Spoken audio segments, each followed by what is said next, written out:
ಬಂಧುಗಳೇ ನಮಸ್ಕಾರ. ನಟ ಸುದೀಪ್ ಮತ್ತು ದರ್ಶನ್ ಕನ್ನಡ ಸಿನಿಮಾ ಇಂಡಸ್ಟ್ರಿಯ ಎರಡು ಕಣ್ಣುಗಳಿದ್ದ ಹಾಗೆ. ಸುದೀಪ್ ತಮ್ಮದೇ ಆದಂಥ ಶೈಲಿಯಲ್ಲಿ ಇಂದು ಇಡೀ ಭಾರತೀಯ ಸಿನಿಮಾ ರಂಗದಲ್ಲಿ ಗುರುತಿಸಿಕೊಂಡಿದ್ರೆ, ಮತ್ತೊಂದು ಕಡೆಯಿಂದ ನಟ ದರ್ಶನ್ ಬಾಕ್ಸ್ ಆಫೀಸ್ ಸುಲ್ತಾನ ಅಂತ ಈಗಲೂ ಕೂಡ ಕರೆಸ್ಕೊಳ್ತಾ ಇದ್ದಾರೆ. ಓಡುವ ಕುದುರೆ ಕೂಡ ಹೌದು. ಸುದೀಪ್ ಕೈಯಲ್ಲೂ ಕೂಡ ಸಾಲು ಸಾಲು ಸಿನಿಮಾಗಳಿದ್ದಾವೆ, ದರ್ಶನ್ ಅವರ ಕೈಯಲ್ಲೂ ಕೂಡ ಸಾಲು ಸಾಲು ಸಿನಿಮಾಗಳಿದ್ದಾವೆ. ಒಂದು ಕಾಲದ ಕುಚಿಕ್ಗಳು ಇವರಿಬ್ರು ಕೂಡ ಒಟ್ಟೊಟ್ಟಿಗೆ ಕಾರ್ಯಕ್ರಮಗಳಿಗೆ ಹೋಗ್ತಾ ಇದ್ರು, ಒಬ್ಬರೊಬ್ಬರ ಸಿನಿಮಾಗಳಿಗೆ ಪ್ರೋತ್ಸಾಹವನ್ನ ಮಾಡ್ಕೊಳ್ತಾ ಇದ್ರು. ಆದ್ರೆ ಅದು ಯಾರ ಕಣ್ಣು ಬಿತ್ತು ಏನೋ ಗೊತ್ತಿಲ್ಲ, ಇಬ್ಬರೂ ಕೂಡ ಸದ್ಯ ಬೇರೆ ಬೇರೆ ಆಗಿದ್ದಾರೆ. ನಾನೊಂದು ತೀರಾ ನೀನೊಂದು ತೀರಾ ಎನ್ನುವ ರೀತಿಯಲ್ಲಿ ಸುದೀಪ್ ಮತ್ತು ದರ್ಶನ್ ಇದ್ದಾರೆ. ಅವರ ಅಸಂಖ್ಯಾತ ಅಭಿಮಾನಿಗಳು ಪ್ರತಿದಿನ ಕೇಳ್ಕೊಳ್ಳೋದೇನಪ್ಪ ಅಂದ್ರೆ ಅವರಿಬ್ರು ಒಂದಾಗ್ಲಿ, ಮತ್ತೆ ಆ ಹಳೆಯ ಪರಂಪರೆ ಮುಂದುವರಿಲಿ, ಹೊಸ ಹೊಸ ನಟರಿಗೆ ಇಬ್ರು ಕೂಡ ಒಟ್ಟಿಗೆ ಸೇರಿ ಪ್ರೋತ್ಸಾಹವನ್ನ ಕೊಡ್ಲಿ ಅಂತ. ಜೊತೆಗೆ ಅವರಿಬ್ರು ಕೂಡ ಒಂದಾದ್ರು ಅಂತಾದ್ರೆ ಕನ್ನಡ ಸಿನಿಮಾ ಇಂಡಸ್ಟ್ರಿ ಇನ್ನಷ್ಟು ಎತ್ತರಕ್ಕೆ ಬೆಳೆಯೋದ್ರಲ್ಲಿ ಯಾವುದೇ ಅನುಮಾನವೂ ಕೂಡ ಇಲ್ಲ. ಯಾವ ರೀತಿಯಾಗಿ ಅಂದ್ರೆ ಸುದೀಪ್ ಅವರ ಸಿನಿಮಾಗಳು ಒಳ್ಳೆ ಓಪನಿಂಗ್ ಅನ್ನ ಪಡ್ಕೊಳ್ಳುತ್ತೆ, ಕಾರಣ ದರ್ಶನ್ ಅವರ ಅಭಿಮಾನಿಗಳು ಕೂಡ ಬರ್ತಾರೆ. ದರ್ಶನ್ ಅವರ ಸಿನಿಮಾವು ಕೂಡ ಒಳ್ಳೆ ಓಪನಿಂಗ್ ಪಡ್ಕೊಳ್ಳುತ್ತೆ, ಕಾರಣ ಸುದೀಪ್ ಅವರ ಅಭಿಮಾನಿಗಳು ಕೂಡ ಬರ್ತಾರೆ. ಅದರಲ್ಲೂ ಕೂಡ ಇಬ್ರು ಒಟ್ಟಿಗೆ ಸಿನಿಮಾ ಮಾಡಿದ್ರು ಅಂದ್ರೆ ಬಾಕ್ಸ್ ಆಫೀಸ್ ಧೂಳೆ ಬಿಸೋದ್ರಲ್ಲಿ ಯಾವುದೇ ಡೌಟ್ ಕೂಡ ಇಲ್ಲ. ಬಟ್ ಅಂತಹ ದಿನ ಯಾವತ್ತು ಬರುತ್ತೆ ಏನೋ ಗೊತ್ತಿಲ್ಲ. ಇವರಿಬ್ರು ಕೂಡ ಬಹಳ ಚೆನ್ನಾಗಿದ್ರು. ಆದರೆ ಸುದೀಪ್ ಅವರು ಕೊಟ್ಟಂತ ಒಂದು ಸ್ಟೇಟ್ಮೆಂಟ್ ಅವರಿಬ್ರು ಬೇರೆ ಬೇರೆ ಆಗೋದಕ್ಕೆ ಕಾರಣ ಆಯಿತು. ಅದು ದರ್ಶನ್ ಅವರು ಹೇಳ್ತಿರುವಂಥ ಪ್ರಕಾರ. ಆದರೆ ಇನ್ನೊಂದಷ್ಟು ಜನ ಹೇಳ್ತಿರೋದು ಇವರಿಬ್ಬರ ಸ್ನೇಹವನ್ನ ಸಹಿಸಿಕೊಳ್ಳಲಾಗದೆ ಅವ್ರ ಸುತ್ತಮುತ್ತ ಇದ್ದಂಥವ್ರೆ ಅವ್ರ ನಡುವೆ ತಂದಿಟ್ಬಿಟ್ರು, ಈ ಕಾರಣಕ್ಕಾಗಿ ಇಬ್ರು ಕೂಡ ದೂರ ದೂರ ಆಗ್ಬಿಟ್ರು ಅಂತ. ಅದೇನೋ ಗೊತ್ತಿಲ್ಲ. ಒಟ್ಟಾರೆಯಾಗಿ 2017ರಲ್ಲಿ ದರ್ಶನ್ ಅವರು ಮಾಡಿದಂಥ ಒಂದೇ ಒಂದು ಟ್ವೀಟ್ ಸಿನಿಮಾ ರಂಗದಲ್ಲಿ ಸಂಚಲನವನ್ನೇ ಮೂಡಿಸ್ಬಿಟ್ಟಿದೆ. ಯಾಕಂದ್ರೆ ಅಲ್ಲಿವರೆಗೆ ಇನ್ನೊಬ್ಬ ನನ್ನ ಫ್ರೆಂಡ್ ಅಲ್ಲ ಅಂತ ಯಾರು ಕೂಡ ಟ್ವೀಟ್ ಮಾಡೋದಾಗ್ಲಿ ಅಥವಾ ಹೇಳೋದಾಗ್ಲಿ ಅಂತಹ ಕೆಲಸಗಳಾಗಿರಲಿಲ್ಲ. ಆದರೆ ದರ್ಶನ್ ಇದ್ದಕ್ಕಿದ್ದ ಹಾಗೆ ಸುದೀಪ್ ನನ್ನ ಫ್ರೆಂಡ್ ಅಲ್ಲ ಎನ್ನುವ ರೀತಿಯಲ್ಲಿ ಟ್ವೀಟ್ ಅನ್ನ ಮಾಡಿಬಿಟ್ರು.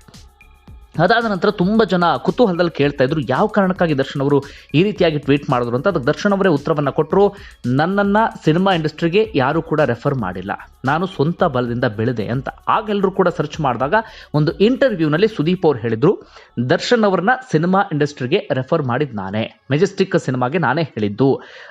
ಎಲ್ಲೋ ಒಂದು ಕಡೆ ಅವರನ್ನು ನೋಡಿದೆ, ನನಗೆ ಗೊತ್ತಾಯಿತು ತೂಗುದೀಪ್ ಶ್ರೀನಿವಾಸ್ ಅವರ ಮಗ ಅಂತ ಹೇಳಿ. ನನಗೆ ಅವಾಗ ಅನಿಸ್ತು ಒಳ್ಳೆ ಪರ್ಸನಾಲಿಟಿ ಇದೆ, ಹಾಗೆ ತೂಗುದೀಪ್ ಶ್ರೀನಿವಾಸ್ ಅವರ ಮಗ ಅಂತಾರೆ, ಯಾಕೆ ಅವಕಾಶಗಳಿಲ್ಲ ಇವರಿಗೆ ಅಂತ ಹೇಳಿ ನಾನೇ ಸಜೆಸ್ಟ್ ಮಾಡಿದೆ ಅವರ ಹೆಸರನ್ನ ಅಂತ ಹೇಳಿ ಸುದೀಪ್ ಅವರು ಹೇಳಿದ್ರು.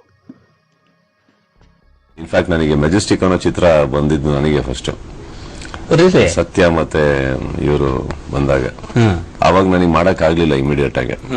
ಅವತ್ತೊಂದು ಮಾತು ಹೇಳಿದ, ಅಲ್ಲಿ ಇವ್ರು ನೋಡಿದಾರೆ, why don't you go to him, ಅಲ್ಲಿ ಹೋಗಿ ಮಾಡಕ್ಕೆ ಈ ತರ ಪಿಕ್ಚರ್ ನನಗೆ ಆಗಲ್ಲ first of all, and second ನನಗೆ ಇಮಿಡಿಯೇಟ್ ಆಗಿ ಆಗಲ್ಲ, ಮಾಡಿ ಅಲ್ಲಿ ಹಾಗೆ ಅನ್ಬಿಟ್ಟು ಅಂತ. ಲಕ್ಕಿಲಿ they actually went and he also wanted to work with that movie and ಒಳ್ಳೆ ಹೆಸರು ಮಾಡಿದ್ರು. ಅದು ಅಲ್ಲಿಂದ ಬಂದು ಐ ಥಿಂಕ್ ಅವ್ರ ಜರ್ನಿ, ಅಲ್ಲಿಂದ ಅವ್ನು ಬಂದಿರೋ ರೂಟ್, ಬಂದಿರೋ ಜರ್ನಿ ಆಗ್ಲಿ, today the stardom he is enjoying. And ಅವನಿಗೆ ನಿಜ ಹೇಳ್ಬೇಕು ಅಂದ್ರೆ ಒಂದು ಒಳ್ಳೆ ಫ್ಯಾನ್ ಫಾಲೋಯಿಂಗ್ ಇದೆ. ಇದೇ ವಿಚಾರಕ್ಕೆ ಸಂಬಂಧಪಟ್ಟ ಹಾಗೆ ಇಬ್ಬರ ನಡುವೆಯೂ ಕೂಡ ವೈಮನಸ್ಸು ಮೂಡಿತ್ತು ಅಂತಲೂ ಕೂಡ ಹೇಳಲಾಗುತ್ತೆ. ಬಟ್ ಅದಕ್ಕೆ ಸಂಬಂಧಪಟ್ಟ ಹಾಗೆ ಇನ್ನೂ ಕೂಡ ಸ್ಪಷ್ಟನೆ ಇಲ್ಲ. ಆನಂತರವೂ ಕೂಡ ಸುದೀಪ್ ಅವರು ಅವ್ರ ಬರ್ತ್ಡೇಗೆ ವಿಶ್ ಮಾಡೋದಾಗಿರ್ಬೋದು, ಅಥವಾ ಅವರಿಗೆ ಹುಷಾರಿಲ್ಲದ ಸಂದರ್ಭದಲ್ಲಿ ಆದಷ್ಟು ಬೇಗ ರಿಕವರಿ ಆಗುವ ರೀತಿಯಲ್ಲಿ ಟ್ವೀಟ್ ಮಾಡೋದಾಗಿರ್ಬೋದು, ಇದೆಲ್ಲವನ್ನೂ ಕೂಡ ಮಾಡ್ತಾ ಇದ್ರು. ದರ್ಶನ್ ಅವ್ರ ಬಗ್ಗೆ ಯಾವುದಾದ್ರೂ ಕ್ವಶನ್ ಕೇಳಿದ ಸಂದರ್ಭದಲ್ಲಿ ತುಂಬಾ ನಯವಾಗಿ ಸುದೀಪ್ ಅವರು ಉತ್ತರವನ್ನ ಕೊಡ್ತಾ ಇದ್ರು. ಆದರೆ ದರ್ಶನ್ ಅವರು ಮಾತ್ರ ಈ ವಿಚಾರಕ್ಕೆ ಸಂಬಂಧಪಟ್ಟ ಹಾಗೆ ಸಿಕ್ಕಾಪಟ್ಟೆ ಹಾರ್ಶ್ ಆಗಿ ಪ್ರತಿಕ್ರಿಯೆಯನ್ನು ಕೊಡ್ತಾ ಇದ್ರು. ಅಂತಿಮವಾಗಿ ಸುದೀಪ್ ಅವರು ಬೇಡ ಅಂತ ಹೇಳಿ ಕಂಪ್ಲೀಟ್ ಆಗಿ ದೂರ ಉಳ್ಕೊಂಡು ಬಿಡ್ತಾರೆ. ಆನಂತರ ಪರಸ್ಪರ ಇಬ್ರು ಕೂಡ ಮಾತನಾಡಿದ್ದಾಗ್ಲಿ, ಒಂದೇ ವೇದಿಕೆಯಲ್ಲಿ ಕಾಣಿಸ್ಕೊಂಡಾಗ್ಲಿ ಅಂತದ್ದು ಏನೂ ಕೂಡ ಆಗಲಿಲ್ಲ. ಒಂದೇ ಕಾರ್ಯಕ್ರಮಕ್ಕೆ ಹೋದ್ರು ಕೂಡ ಅವ್ರು ಹೋಗಿ ಬಂದಾದ್ಮೇಲೆ ಇವ್ರು ಹೋಗ್ತಾ ಇದ್ರು, ಇವ್ರು ಬಂದು ಹೋದ್ಮೇಲೆ ಅವರು ಬಂದು ಹೋಗ್ತಾ ಇದ್ರು. ಇಂಥದ್ದೆಲ್ಲವೂ ಕೂಡ ಆಗ್ತಾ ಇತ್ತು, ನಾವು ಸಾಕಷ್ಟು ಸಂದರ್ಭದಲ್ಲಿ ಗಮನಿಸಿದ್ದೇವೆ. ಆಮೇಲೆ ಇಬ್ರು ಕೂಡ ಒಟ್ಟಿಗೆ ಆಗುವಂತ ಪ್ರಸಂಗ ಬರಲೇ ಇಲ್ಲ. ತುಂಬಾ ಜನ ಪ್ರಯತ್ನವನ್ನು ಕೂಡ ಮಾಡಿದ್ರು, ಟ್ವೀಟ್ ಕ್ಯಾಂಪೇನ್ ಎಲ್ಲವೂ ಕೂಡ ನಡೀತು, ಆದರೆ ಯಾವುದೇ ಪ್ರಯೋಜನವೂ ಕೂಡ ಆಗಲಿಲ್ಲ. ಆದರೆ ಸಾಕಷ್ಟು ವೇದಿಕೆಗಳಲ್ಲಿ ದರ್ಶನ್ ಅವರು ಮಾತ್ರ ಸುದೀಪ್ ಅವರಿಗೆ ತಿರುಗೇಟನ್ನು ಕೊಡುವಂತ ಕೆಲಸವನ್ನ ಮಾಡ್ತಾನೆ ಇದ್ರು. ಆಮೇಲೆ ತುಂಬಾ ಹೂವು ಅಪ್ಪೋಗಳು ಅದು ಇದು ಏನೇನೋ ಇದೆ. ಇವತ್ತು ಎಲ್ಲರೂ ಇದ್ದೀರಾ, ಇದು ಯಾರು ಇನ್ನೇನು ಹೇಳ್ಕೊಂಡ್ರು ಕೂಡ I want to keep a full stop. Actually Darshan ನಾನು ಸಜೆಸ್ಟ್ ಮಾಡಿದೆ, ದರ್ಶನ್ ಇದನ್ನ ಹೇಳ್ದೆ ಅದನ್ನ ಹೇಳ್ದೆ ಅಂತಲ್ಲ, ಖಂಡಿತ ಇಲ್ಲ. ಅಣಜಿ ಫೋನ್ ಮಾಡ್ದೆ ಮಧ್ಯಾಹ್ನ, ಮಚಾ ಬ್ರೇಕ್ ಟೈಮಲ್ಲಿ ಹಿಂಗೆ ಪ್ರಜ್ವಲ್ ಲಾಡ್ಜ್ಗೆ ಹೋಗ್ಬಿಡು, 207 ರೂಮ್ ನಂಬರು, ಸತ್ಯ ಅವ್ರು ಇರ್ತಾರೆ ಅಂತ. ಅಲ್ಲೋದೆ, ಸತ್ಯ ಅವ್ರು ಕೂತಿದ್ರು. ದರ್ಶನ್ ನಂದೇನು ಹೇಳಕ್ಕಾಗಲ್ಲ, ನೀವು ಸಾಯಂಕಾಲ ಒಂದ್ಸಲಿ ಬನ್ನಿ ಅಂತ. ಅವಾಗ ಒಂದು ಸೀರಿಯಲ್ ಮಾಡ್ತಾ ಇದ್ದೆ ನಾನು. ಸರಿ ಸರ್ ಅಂದ್ಬಿಟ್ಟು ಸಾಯಂಕಾಲ ಮತ್ತೆ ಬಂದೆ. ಆಗ ಅಲ್ಲಿ ನಮ್ಮ ರಾಮಮೂರ್ತಿ ಸರು, ರಮೇಶ್ ಸರು, ಇನ್ನವರೆಲ್ಲ ಸ್ನೇಹಿತರು. ಆ್ಯಕ್ಚುಲಿ ಅದರಲ್ಲಿ ಈಗ ನೀವು ನಾನೇ ಅಂತ ನೋಡ್ತಿದ್ರೆ ಅದರಲ್ಲಿ ಒಬ್ಬರು ದೊಡ್ಡ ಮೀಸೆ ಬಿಚ್ಕೊಂಡಿದ್ದಾರೆ, ನಂದಿ ಅಂತೇಳಿ, ಅವರು, ಕೆಂದ ಅವರು, ಸುಮಾ, ನಮ್ಮ ಕಲ್ಲು ಮಾಮ, ನಮ್ಮ ಭೋಜಣ್ಣ, ಸುಮಾರು ಜನ ಎಲ್ಲ ಕೂತಿದ್ರು ಅವತ್ತು. ಯಾವಾಗ ಒಳಗಡೆ ಬಂದೆ ಸರ್ ಹಿಂಗೆ ನಾನು ತುಗುದ ಪಶುನ ಸರ್ ಮಗ ಸರ್ ಅದೇ ಅಣಜಿ ಹೇಳಿದ್ರು ಎಲ್ಲ ಹಿಂಗ್ ನೋಡಿದ ತಕ್ಷಣ ಫಸ್ಟ್ ವ್ಯಕ್ತಿ ಇವನೇ ನಮ್ಮ ಹೀರೋ ಅಂತ ಹೇಳಿದ್ದು ಇಲ್ಲಿ ಕೂತಿದ್ರೆ ಮುಂದೆ ಇಲ್ಲಿ ರಮೇಶ್ ಅಂತ ಹೇಳಿ ಅವ್ರು actually he is the one of the producer for Majestic. But ಅವ್ರ ತೆರೆ ಹಿಂದೆ ಇದ್ರು, ಯಾರಿಗೂ ಕಾಣಿಸೂ ಇಲ್ಲ, ಇವತ್ತವರೆಗೂ ಯಾರಿಗೂ ಗೊತ್ತೂ ಇಲ್ಲ. ಅಲ್ಲಿಂದ ಸ್ಟಾರ್ಟ್ ಆಗಿದ್ದು. ಬಹಳನೇ ಖುಷಿ ಆಗುತ್ತೆ, ಸಂತೋಷ ಆಗುತ್ತೆ. ಇದೆಲ್ಲ ಆದ ನಂತರ ತುಂಬ ಜನ ಮಾತನಾಡಿದ್ರು ಈ ವಿಚಾರಕ್ಕೆ ಸಂಬಂಧಪಟ್ಟ ಹಾಗೆ. ಒಂದಷ್ಟು ಜನ ಹೇಳಿದ್ರು ದರ್ಶನ್ ಅವರಿಗೆ ಅವಕಾಶವನ್ನು ಮಾಡಿಕೊಟ್ಟಿದ್ದು ಅಥವಾ ಹೆಸರನ್ನ ರೆಫರ್ ಮಾಡಿದ್ದು ಸುದೀಪ್ ಅವರಲ್ಲ ಅಂತ. ಒಂದಷ್ಟು ಜನ ಹೌದು ಎನ್ನುವಂಥ ಮಾತನ್ನು ಕೂಡ ಹೇಳ್ತಾ ಇದ್ರು. ಬಟ್ ಸರಿಯಾದ ರೀತಿಯಲ್ಲಿ ಕ್ಲಾರಿಟಿ ಅಂತೂ ಸಿಗ್ತಾನೆ ಇರಲಿಲ್ಲ.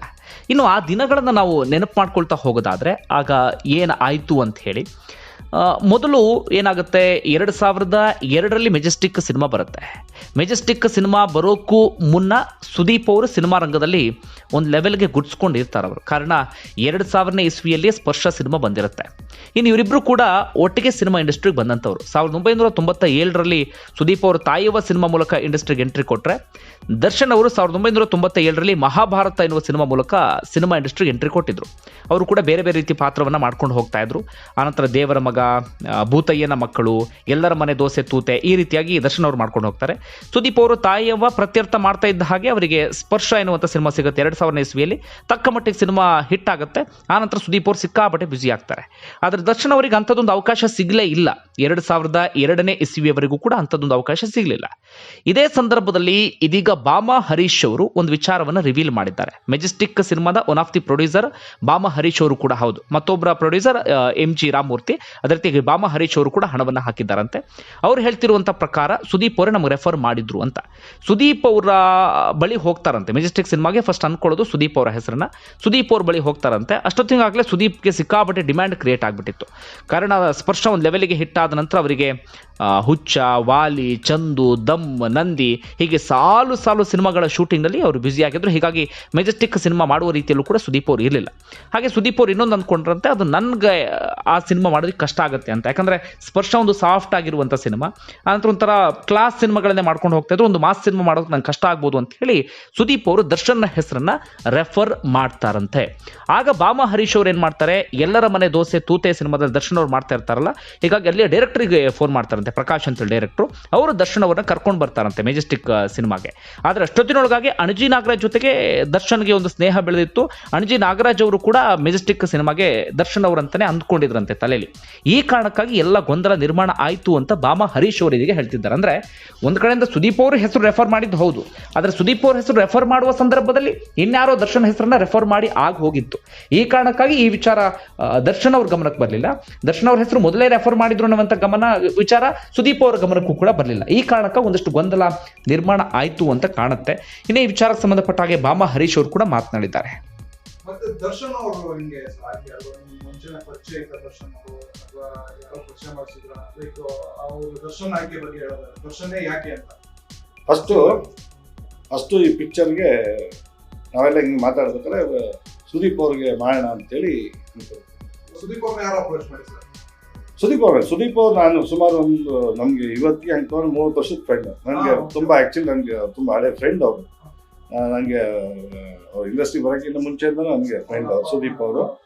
ಸೊ ಹಂಗಾಗಿ ಸುದೀಪ್ ಅವ್ರಿಗೆ ಅಪ್ರೋಚ್ ಮಾಡಿ ಸುದೀಪ್ ಅವ್ರು ಒಪ್ಕೊಂತಿರ್ಕೊಂಡು ಆಮೇಲೆ ವಾಲಿ ಅನ್ನೋ ಸಿನಿಮಾ ಕಮಿಟ್ ಆದಾಗ ಇದು ಮಾಡಿದಾಗ ಕೂಡ ಅವ್ರಿಗೆ ಈ ಪಿಕ್ಚರ್ ಮಾಡಿ ಇನ್ನೊಂದು ಪಿಕ್ಚರ್ ಮಾಡೋಣ ಅಂತೇಳಿ ಅವರು ಆಕ್ಚುಲಿ ಇವರು ತುಗುದೀಪ್ ಶ್ರೀನಿವಾಸ್ ಮಗ ಚೆನ್ನಾಗಿದೆ ಕ್ಯಾರೆಕ್ಟರ್ ಸಬ್ಜೆಕ್ಟ್ ಕೇಳಿದ್ರು. ಆಕ್ಚುಲಿ ಸುದೀಪ್ ಅವ್ರು ಕೂಡ ತುಂಬಾ ಅವ್ರಿಗೂ ಖುಷಿ ಆಗಿತ್ತು. ಈ ಸಬ್ಜೆಕ್ಟ್ ನೋಡೋದು ಸಖತ್ತಾಗಿದ್ದಾರೆ ಹುಡುಗ ಮಾತ್ರ. ತುಗುದೀಪ್ ಶ್ರೀನಿವಾಸ್ ನಾನು ನೋಡಿದ್ದೀನಿ, ಅವ್ರದ್ದು ಅಪ್ರೋಚ್ ಮಾಡೋರಿಗೆ ಹಿಂಗೆ ಅಂತ. ಆವಾಗ 1-2-3 ಪಿಕ್ಚರ್ ಮಾಡ್ತಾರೆ, ಸಣ್ಣ ಪುಟ್ಟ ಕ್ಯಾರೆಕ್ಟರ್ ಮಾಡಿ. ದೇವರ ಮಗ, ಆಮೇಲೆ ಎಲ್ಲಾರ ಮನೆ ದೋಸೆ ತೂತೆ ಅಂತೇಳಿ ಒಂದು ಸಿನಿಮಾದಲ್ಲಿ ಆಕ್ಟ್ ಮಾಡ್ತಾ ಇರ್ತಾರೆ. ಇನ್ನೊಂದು ಪಿಕ್ಚರ್ ಮಾಡ್ತಾ ಇರ್ತಾರೆ ಅದು ವಿಲನ್ ಆಗಿ. ಆವಾಗ ಎಲ್ಲಾರ ಮನೆ ದೋಸೆ ತೂತೆ ಪ್ರಕಾಶ್ ಅಂತೇಳಿ ಡೈರೆಕ್ಟರ್, ನಮ್ಮ ಉದಯ ಟಿವಿಲಿ ಇದ್ರು ಪ್ರಕಾಶ್ ಅಂತೇಳಿ. ಆಮೇಲೆ ಅವರೆಲ್ಲ ಅವ್ರು ನನ್ನ ಸ್ನೇಹಿತರು ಇದ್ರು. ಅವಾಗ ಕೇಳಿದಾಗ ಹೌದು ನಮ್ಮಲ್ಲಿ ಆಕ್ಟ್ ಮಾಡ್ತಾ ಇದ್ದಾರೆ ಅಂತೇಳಿ. ಆವಾಗ ಅವ್ರ ಮುಖಾಂತರ ಫೋನ್ ಮಾಡಿ ಕರ್ಸ್ಕೊಂತೀವಿ. ಕರ್ಸ್ಕೊಂಡಾಗ ಆಮೇಲೆ ನೋಡಿದ್ರೆ ಅದರಲ್ಲಿ ಆಕ್ಚುಲಿ ಅದಕ್ಕೆ ಬಂದು ಹಿಂಗೆ ಮಾತಾಡ್ಬೇಕಾದ್ರೆ ದರ್ಶನ್ ಅವರು ಅಂಜಿ ನಾಗರಾಜ್ ಜೊತೆನೇ ಅಸಿಸ್ಟೆಂಟ್ ಆಗಿರ್ತಾರೆ. ಪರಿಚಯ ಆಗಿರ್ತಾರೆ. ಸೊ ಹಂಗಾಗಿ ದರ್ಶನ್ ಅವರು ಈ ಮೆಜೆಸ್ಟಿಕ್ ಟೀಮ್ಗೆ ಸೇರ್ಕೊಳ್ತಾರೆ. ಆಮೇಲೆ ಒಂದು 5 ಡೇ ಅವ್ರದ್ದು ಸೆಲೆಕ್ಷನ್ ಆಗ್ತೇವೆ. ಫೋಟೋ ಸೆಷನ್ ಈ ಸಬ್ಜೆಕ್ಟ್ ಎಲ್ಲ ಕೇಳ್ತಾರೆ. ಅವ್ರಿಗೂ ಭಾಳ, ದರ್ಶನ್ ಅವ್ರಿಗೂ ಭಾಳ ಖುಷಿ ಆಗುತ್ತೆ. ಪ್ರಜ್ವಲ್ ಹೋಟ್ಲಲ್ಲಿ ಅದೇ ಕತೆಗೆ ಪ್ರಜ್ವಲ್ ಹೋಟ್ಲ್ ರೂಮ್ ಹಾಕಿರ್ತೀವಿ. ಅಲ್ಲಿ ಕತೆಗೆ ಭಾಳ ಇಷ್ಟ ಆಗುತ್ತೆ ಅವ್ರಿಗೆ.